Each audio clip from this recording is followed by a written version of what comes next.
नमस्कार दोस्तों, आज ये पार्ट 5th होने वाला है जो मैंने सीरीज़ शुरू करी है आईबीएस से रिलेटेड। तो होप आपने पहले के सभी पार्ट देख लिए होंगे, तभी ये पार्ट 5th देख रहे हो, क्योंकि बीच बीच में से आप तोड़ के पार्ट देखोगे बीच बीच में से तो इसका कोई बेनिफिट नहीं होने वाला।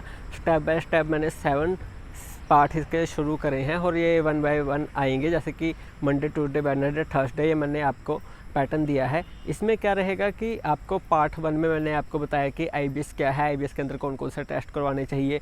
उसके बाद पार्ट 2 में हमने बात करी है कि आईबीएस की समस्या से किस तरीके से लड़ना है, आईबीएस की समस्या के दौरान क्या परहेज करने हैं। आईबीएस के पार्ट 3 में भी मैंने आपको ये बताया कि एक्सरसाइज, मेडिटेशन वगैरह का क्या इसमें बेनिफिट रहता है। पार्ट 4 में बताया कि कौन सा फूड हमने अवॉइड करना है, कौन सा फूड हमने खाना है आईबीएस की समस्या के दौरान, ताकि आप अपने डाइट प्लान को अच्छे से चूज़ कर सकें। और आज 5th पार्ट होने वाला है। 5th पार्ट में मैं आपको बताऊँगा कि आईबीएस की यदि आपको समस्या है, आईबीएस डायरिया की समस्या है, आईबीएस कॉन्स्टिपेशन की समस्या है, या alternative IBS constipation, alternative IBS diarrhoea की समस्या है, यानी कि मिक्स आईबीएस की समस्या है, तो आपने कौन सी दवाइयाँ लेनी है। तो ये पार्ट बहुत ज़्यादा इंपॉर्टेंट होने वाला है। ये आपके लिए बहुत ही महत्वपूर्ण है कि आप सभी पार्ट को देखें, समझें, उसके बाद ही कोई आप अपने दवाई शुरू करें, अपनी डाइट प्लान शुरू करें, क्योंकि ज़्यादा कन्फ्यूजन हो जाएगा अगर बीच बीच में से पार्ट देखोगे। इसलिए मैंने स्टेप बाय स्टेप 1 to 7 का पूरा ये सीरीज़ शुरू करने का फैसला किया था और ये 5th पार्ट होने जा रहा है। इसमें मैं आपको बताऊंगा कि जिनको आईबीएस डायरिया की समस्या है, सबसे पहले उनकी बात कर लेते हैं कि कौन कौन सी दवाइयाँ उन्होंने लेनी है और आईबीएस डायरिया के लिए कौन कौन सी दवाइयाँ आती है। लेकिन आपको ये देखना पड़ेगा कि आईबीएस की डायरिया में आपकी कंडीशन कितनी ज़्यादा बुरी है या कितना ज़्यादा आप में सुधार है, उस हिसाब से आपको अपनी दवाई में चेंजेस लेके आने पड़ेंगे। जैसे कि बार बार मैं जिक्र करता रहता हूँ, मेरे को जो लोग फॉलो कर रहे हैं उनको पता है कि मैं कुटजारिस्ट का, कुटजगनवटी का और सूर्य कुटज बिल्वा का जिक्र मैं करता रहता हूँ। लेकिन इसका ये मतलब नहीं है कि यदि आपको डायरिया की समस्या है तो आप इसमें से कोई भी दवा अपनी मर्ज़ी से ले सकते हैं। आप अपनी मर्ज़ी से दवा लेने से अच्छा है कि अपनी कंडीशन को देख के दवा शुरू कीजिए। आप अपनी कंडीशन देखिए। इसमें एक दवा और भी आती है कुटज जगनवटी, जो कि मैं हर किसी को रिकमेंड नहीं करता हूँ। मैं सिर्फ उसको रिकमेंड करता हूँ, कुटज जगनवटी, जिसकी आईबीएस की समस्या बहुत ही ज़्यादा प्रॉब्लम वाली है, मतलब बहुत ज़्यादा वो परेशान है। डायरिया की समस्या उसकी रुक नहीं रही है, उसके पतले दस्त लगे हुए हैं और उसकी प्रॉब्लम, उसको कहीं पर निजात नहीं मिल रहा। तो इस केस में मैं कुट जगनवटी का रिकमेंड करता हूं लोगों को। अब आपने समझ लेना है कि आपकी कंडीशन कैसी है। देखिए, कुटजारिस्ट जो सूर्य कुटज बिल्वा है, इसमें से आप दोनों, कोई भी आपको प्रॉब्लम है, डायरिया की समस्या है और बहुत ही ज़्यादा प्रॉब्लम है, बहुत ज़्यादा प्रॉब्लम ना हो के नॉर्मल प्रॉब्लम है, तो भी मतलब डायरिया वाले तो ये दवा लेंगे ही लेंगे, चाहे आप सूर्य कुटज बिल्वा लीजिए या कुटजारिस्ट लीजिए। आपके ये सवाल रहता है कि कौन सी दवा बेस्ट है। दोनों ही दवा बेस्ट है, दोनों ही आयुर्वेदिक दवाइयाँ हैं, आयुर्वेदिक नुस्खे से बनी हुई है और जो भी ये प्रॉब्लम को ख़त्म करती है, आईबीएस की डायरिया को जड़ से ख़त्म कर देती है। इसलिए आप जिस मर्जी दवाई का सेवन करिए। इस दवा का सेवन किस तरीके से करना है कि आपने दोपहर के भोजन के बाद इसका सेवन करना है और रात के भोजन के बाद इसका सेवन करना है। दोपहर के भोजन के बाद 1 कटोरी लेनी है, उसके अंदर 4 चम्मच पानी के डालने हैं और 4 चम्मच आपने कुटजारिस्ट के डालने हैं और उसको पी लेना है। रात को भी यही विधि को रिपीट करना है और उसी तरह से सूर्य कुटज बिल्वा को भी इसी तरीके से कि 1 कटोरी में पानी लेना है, पानी के अंदर 4 चम्मच आपने पानी डालने हैं और 4 चम्मच आपने सूर्य कुटज बिल्वा के डाल लेने हैं, उसके बाद उसको पी लेना है। तो कुटजारिस्ट और सूर्य कुटज बिल्वा में से कोई भी दवा आप ले सकते हैं, दोनों का सेम ही काम रहता है। आंतों के लिए बेस्ट है, आपकी आंतों के अंदर मजबूती प्रदान करेगी। पेट के अंदर जो आपकी गैस की समस्या होती है, ऐंठन बनती है, मरोड़े पड़ती है, उस समस्या को ख़त्म करेगी। जो आपका मल बंध के नहीं आता, उस समस्या को ये ख़त्म करेगी। तो इन दवा का सेवन तो आपने करना ही करना है। इन दोनों में से किसी भी एक दवा को आप चूज़ कर सकते हो। और अब बात करूँगा मैं कि इसके साथ साथ आपने सूर्य कुटज बिल्वा किस तरीके से ले ली वो भी बता दिया, कुटजारिस्ट किस तरीके से ले ली वो भी बता दिया। लेकिन कुट जगनवटी कौन लोग लेंगे?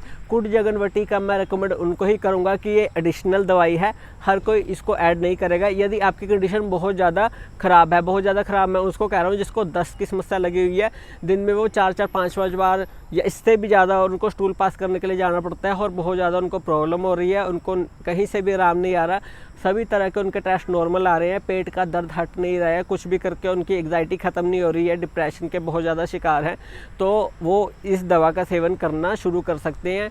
आपको ये चीज़ हमेशा दिमाग में रहनी चाहिए कि जो कुटर जगनवटी है ये आपको एक समय पे आके कब्ज की समस्या भी पैदा कर सकती है, क्योंकि दवा बहुत ही ज़्यादा कारगर साबित होती है दस्त को रोकने के लिए। लेकिन यदि आपकी कंडीशन बहुत ज़्यादा बुरी है तो ही आपने कुटर जगनवटी का सेवन करना है। और इसका सेवन किस तरीके से करना है कि दोपहर के भोजन के बाद इसकी 1 गोली, रात के भोजन के बाद इसकी 1 गोली, इस तरीके से लेनी है। और इस दवा को कंटिन्यू करना है आपने 3 से 4 महीने तक। और उसके बाद जब आपकी हालत में थोड़ा बहुत सुधार आने लग जाए तो इस दवा को आपने थोड़ी मात्रा कम लेने में कर देनी है। जैसे कि दिन में अगर आपको 2 दवाइयाँ ले रहे हो तो उसकी जगह पे सिर्फ आप 1 गोली इसकी दिन में लोगे, क्योंकि इसकी ये शिकायत रहती है कि ये लोगों को कॉन्स्टिपेशन की समस्या भी कर देती है। तो कॉन्स्टिपेशन की समस्या ना हो आपको, इसलिए आपको बीच बीच में अपनी दवाइयों के अंदर चेंजेस भी लेके आने पड़ेंगे।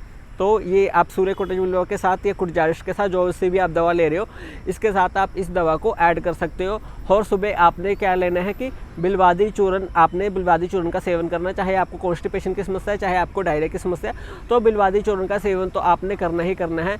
तो ये बात मैंने कर ली कि जिनको IBS डायरिया की समस्या है। इसके साथ एक और मैं एडिशनल दवाई बता देता हूँ जो कि है बिलाजिल। आपकी आंतें कमज़ोर हैं, बहुत से लोग पूछते हैं कि आंतों की कमज़ोरी को ख़त्म करने के लिए क्या किया जा सकता है। आंतों की कमज़ोरी को ख़त्म करने के लिए आप बिलाजिल का यूज़ कर सकते हो। बिलाजिल दवाई आप दोपहर के भोजन के बाद और रात के भोजन के बाद 1 चम्मच ले सकते हो। बहुत ही ज़्यादा अच्छी दवाई है, आपकी आंतों के अंदर जो भी गर्मी आ रखी है, आंतों के अंदर सूजन वगैरह को कम करती है, आंतों को अच्छे से रिपेयर करती है, जो भी आपका डाइजेशन बिगड़ा हुआ है उसमें बहुत ज़्यादा मदद करती है। आपको डाइजेशन फिर से ठीक होगा। इस दवा को लेना यूज़ कीजिए। दवा जितने समय तक आप लेते रहेंगे आपको ज़्यादा बेनिफिट देगा और इसके कोई भी साइड इफेक्ट नहीं है। जो उनसी मैं दवाइयाँ बता रहा हूँ सब आयुर्वेदिक दवाइयाँ हैं, कोई भी साइड इफेक्ट नहीं है। लेकिन आपको ये ध्यान रखना है कि अपनी कंडीशन के अनुसार दवाइयाँ लेनी है। ऐसा ना हो कि अगर आपको कॉन्स्टिपेशन की समस्या हो तो आप डायरिया वाली दवाइयाँ लेके बैठ जाए तो आप बोलो कि मेरे को तो इसने साइड इफेक्ट कर दिया। सोच समझ के आपने दवा लेनी है, कोई भी दवा लेनी है। तो ये आप दवाइयाँ नोट कर सकते हैं जिन दवाइयों को मैंने जिक्र करा, कुटजारिश, सूर्य कोटेज बिल्वा, बिलाजिल, बिलवादी चूर्ण, इन दवा को आप नोट कर सकते हैं। इसके बाद अब मैं बात कर लूँगा कि जिनको कॉन्स्टिपेशन की समस्या है उन्होंने क्या करना है। जिनको कॉन्स्टिपेशन की समस्या है वो भी इनमें से कौन कौन सी दवाइयाँ ले सकते हैं। देखिए बिलवादी चूर्ण तो आपने सबने लेना, चाहे आपको कॉन्स्टिपेशन की समस्या है, चाहे डायरिया की समस्या, चाहे मिक्स IBS कॉन्स्टिपेशन की समस्या है, तो आपने बिलवादी चूर्ण का सेवन तो सुबह उठ के खाली पेट करना है। इसका सेवन किस तरीके से करना है कि सुबह उठे आप 1 चम्मच आपने बिलवादी चूर्ण का लिया, उसके बाद पानी पी लेना है नॉर्मल। तो इसका सेवन तो आपने कंटिन्यू करते रहना है। बिलवादी चूर्ण का कोई नुकसान नहीं है, आपके जो पेट का दर्द है, ऐंठन मरोड़ की समस्या है, उस सबको ख़त्म करेगा। पेट दर्द, गैस वगैरह की जो भी समस्या होती है उसको तो ख़त्म करेगा ही करेगा, आपके डाइजेशन को भी अच्छा करेगा। तो इसका सेवन आप कंटिन्यू करते रहिए, चाहे कॉन्स्टिपेशन है चाहे डायरिया है। और जिनको अब कॉन्स्टिपेशन की समस्या है उन्होंने क्या करना है कि उन्होंने बिलवादी चूर्ण के बाद सॉफ्टोवैक का चूर्ण या त्रिफुला चूर्ण में से दोनों में से कोई एक चूर्ण वो चूज़ कर सकते हैं। कोई भी एक चूर्ण वो चूज़ करेंगे उनको बेस्ट रहेगा, बेनिफिट देगा। जैसे कि उनका पेट ठीक से साफ़ नहीं होता, उनको कब्ज की समस्या बनी रहती है और स्टूल बहुत ज़्यादा हार्ड आता है, जिसके कारण डिप्रेशन में भी बहुत सारे लोग चले गए हैं। स्ट्रेस, एग्जाइटी वगैरह बहुत ज़्यादा होती है, क्योंकि जो हमारा पेट होता है उसका जो हमारा कनेक्शन होता है वो डायरेक्ट हमारे माइंड से होता है। और जब तक हमारा पेट ठीक से साफ़ नहीं होएगा हमारा माइंड भी क्लियर नहीं देख पाएगा, क्लियर उसका विजन नहीं हो पाएगा, माइंड के अंदर क्लैरिटी नहीं आ पाएगी। इसलिए पेट का साफ़ होना बहुत ज़्यादा ज़रूरी होता है। ये जो दवा बताई है ये आपके पेट को साफ़ करने में काफ़ी ज़्यादा मदद करेगी। सॉफ्टोवैक का चूर्ण मैं रेकमेंड करता हूँ। सॉफ्टोवैक आपके आसपास नहीं मिल रहा तो त्रिफुला चूर्ण भी ले सकते हो। ये क्या करेंगे कि जैसे आप सुबह इसका 1 चम्मच खाएंगे, उसके बाद आप भोजन वगैरह करेंगे, उसके बाद आपका पेट ठीक से साफ़ होने लग जाएगा। शुरू शुरू में इसके रिजल्ट एकदम से नहीं आएंगे। एक्सपेक्ट मत कीजिए कि जो सी भी मैंने दवाइयाँ बताई हैं एकदम से इसके रिजल्ट आने शुरू हो जाएंगे। एकदम से किसी के भी रिजल्ट नहीं आते। एकदम से जो रिजल्ट आते हैं वो अंग्रेजी दवाइयों के आते हैं। तो अंग्रेजी दवाइयाँ ये नहीं है, आयुर्वेदिक दवाइयाँ हैं। रिजल्ट आने में समय लगता है, लेकिन जब ये प्रॉब्लम को ख़त्म करती है, जड़ से ख़त्म करती है, तो इस दवा का सेवन भी आप कर सकते हो। इन चूर्ण के अलावा आप अपनी आंतों के लिए बिलाजिल का उपयोग कर सकते हो। बिलाजिल आपको मैंने बताया कि कितनी बेनिफिशियल है, तो बिलाजिल का भी यूज़ कर सकते हो। इसके साथ कॉन्स्टिपेशन की समस्या वाले इसमें ऐड कर सकते हैं बेल का मुरब्बा। बेल का मुरब्बा क्या रहेगा कि बेल पत्र के फल से बना होता है और इसमें बहुत ज़्यादा ठंडक होती है। पेट के अंदर कॉन्स्टिपेशन के कारण पेट में खाना पड़ा पड़ा सड़ने लग जाता है, जिसके कारण रोगी को समस्या होती है। पेट के अंदर विषैली गैसें बनने लग जाती है, उसको गैस की समस्या होने लग जाती है, पेट में उसके दर्द उठने लग जाता है। जब गैस वो ज़्यादा ऊपर चढ़ जाती है तो वो दिमाग के ऊपर चढ़ने लग जाती है, जिसके कारण सिर दर्द की भी समस्या रहने लग जाती है। इसलिए पेट को ठीक से साफ़ करना ज़रूरी है और पेट के अंदर की गर्मी को ख़त्म करना ज़रूरी है। और पेट के अंदर की गर्मी को ख़त्म करने के लिए हम इसमें अच्छी उपयोग करेंगे उन चीज़ों का जिसके अंदर ठंडक होती है। तो बेल का मुरब्बा होता है, उसके अंदर काफ़ी ठंडक होती है। बेल का मुरब्बा अगर आप यूज़ कर सकते हो तो बेल का मुरब्बा मैं आपको रिकमेंड करता हूँ कि आप लेना शुरू कीजिए। बेल का मुरब्बा आप आधा पीस खा सकते हैं दोपहर के भोजन के बाद और आधा पीस रात के भोजन के बाद खा सकते हैं। उसके अलावा आप इसमें दही का उपयोग करेंगे, छाछ का प्रयोग करेंगे तो भी आपके पेट को काफ़ी ज़्यादा ठंडक मिलेगी। आपके पेट को जितनी ज़्यादा ठंडक मिलेगी, आप जितना ज़्यादा अपने पेट को अच्छी डाइट देंगे उतना ज़्यादा आपके पेट में जो भी कॉन्स्टिपेशन की समस्या है वो धीरे धीरे ख़त्म हो जाएगी। थोड़ा आपको स्ट्रेस लेना कम करना पड़ेगा, योगा मेडिटेशन का सहारा लीजिए, आपकी ये समस्या 100% ख़त्म हो जाएगी। बहुत सारे लोग आईबीएस की कॉन्स्टिपेशन की समस्या से ख़त्म करने में कामयाब हुए हैं, तो आप भी कामयाब होंगे। जो भी मैंने आपको दवाइयाँ बताई हैं उनका यूज़ करना शुरू कर सकते हैं आप। और अब मैं बात करूँगा आईबीएस डायरिया, आईबीएस कॉन्स्टिपेशन वालों की, मतलब कि अल्टरनेटिव कॉन्स्टिपेशन, अल्टरनेटिव डायरिया। समझ लेते हैं कि ये क्या समस्या होती है। कि जैसे कुछ लोगों को आईबीएस डायरिया की समस्या होती है, क्लियर हो गया। कुछ लोगों को आईबीएस कॉन्स्टिपेशन की समस्या होती है, क्लियर हो गया। लेकिन कुछ लोगों को आईबीएस मिक्स की समस्या होती है, लेकिन जैसे कि उनको कुछ दिन आईबीएस कॉन्स्टिपेशन की समस्या से गुजरना पड़ता है, कभी उनको कब्ज की समस्या लगी रहती है।